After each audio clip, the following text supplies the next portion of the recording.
Hello, ఎలా ఉన్నారు? ఈరోజు నేను కర్రీ చేద్దామని ఫ్రిడ్జ్లో చూస్తే వెజిటేబుల్స్ ఏమీ లేవు. అందుకని పప్పుచారు చేసి వడియాలు వేయించిస్తే సరిపోతుంది కదని పప్పుచారు చేస్తున్నాను. అదేంటి వెజిటేబుల్స్ లేకపోతే పప్పుచారు మాత్రం ఎలా చేస్తారు అనుకుంటున్నారు కదా. ఫ్రిడ్జ్లో ఒక వంకాయ 3 టమాటాలు కనిపించేయాలండి. పప్పుచారుకు ఆ కూరగాయలు సరిపోవు కదా అని మళ్ళీ మీకు డౌట్ వచ్చిందా?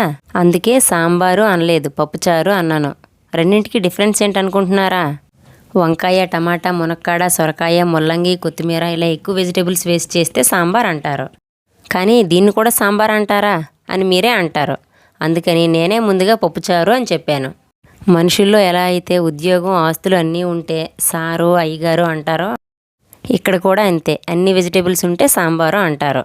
లేకపోతే సాంబార్ కాస్త పప్పుచారు అయినట్టు సారు కాస్త అరే ఒరే అవుతుంది. నిజమే కదండి. ఇంతకీ మీ ఇంట్లో కూడా వెజిటేబుల్స్ ఏమీ లేకపోతే ఇలానే పప్పుచారు చేస్తారా? అలాగే పప్పుచారుకు ఒక్క లైక్ చేయండి.